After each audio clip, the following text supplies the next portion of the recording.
Bonsoir à tous, bienvenue à ce flash d'information. Nous sommes le 15 novembre aujourd'hui, une journée très importante pour la Côte d'Ivoire qui célèbre la paix. Les festivités se déroulent à Yamoussoukro. Ce 15 novembre, jour férié dédié à la paix, rassemble dans la ville natale du président Houphouët-Boigny, fervent artisan de la paix, société civile et personnalités politiques, administratives et coutumières.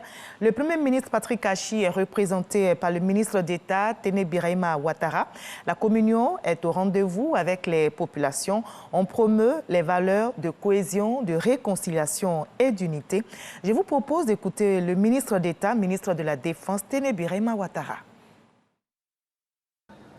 En dépit des turbulences et des vicissitudes qui sont le lot des nations qui se frayent le chemin vers le développement, la Côte d'Ivoire tient bon.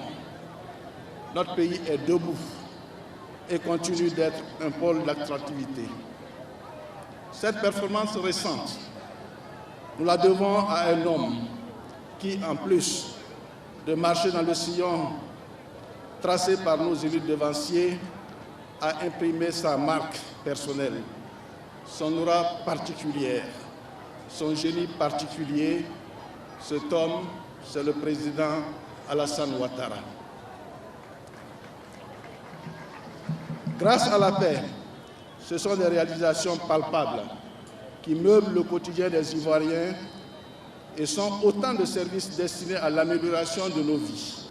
Paix et économie, économie et paix, tel est le binôme magique de la durabilité de la cohésion nationale dans les sociétés modernes.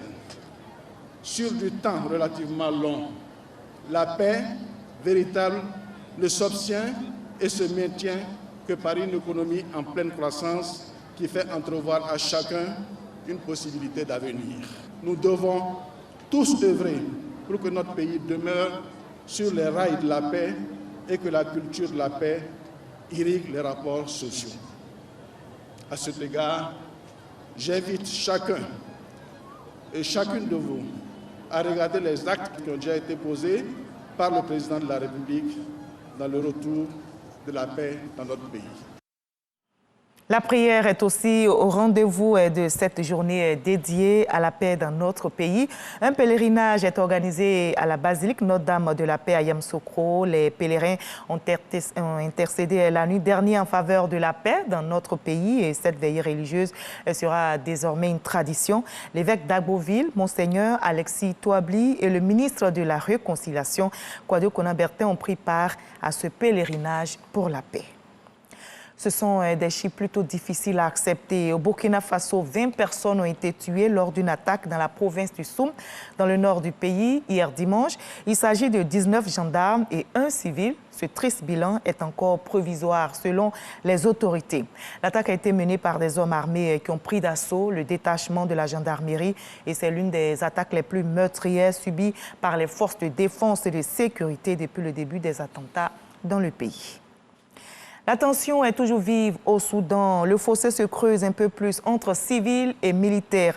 Après la manifestation d'hier réprimée par l'armée, le front anti-putsch, qui compte ses morts, entend maintenir la pression.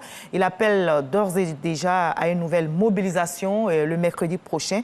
De quoi compliquer encore davantage les médiations engagées pour tenter de remettre le pays sur les rails d'une transition démocratique. Ces médiations entamées depuis le 25 octobre se heurtent par ailleurs aux divisions du bloc civil dont de nombreux représentants ont été arrêtés. Les personnes non encore vaccinées sont confinées et privées de restaurants et autres lieux publics en Autriche. C'est le premier pays de l'Europe à le faire depuis ce lundi 15 novembre. Le chancelier conservateur autrichien Alexander Schallenberg veut inverser la courbe de contamination en nette hausse dans le pays. L'Autriche fait face à une flambée de nouveaux cas, 2000 par jour en moyenne.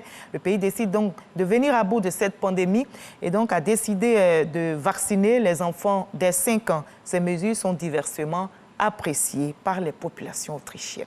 Allez, on va se retrouver à 20h pour la grande édition, juste après ce Flash Info. Suivez l'info régionale pour avoir toutes les nouvelles de nos régions ici en Côte d'Ivoire. À tout à l'heure.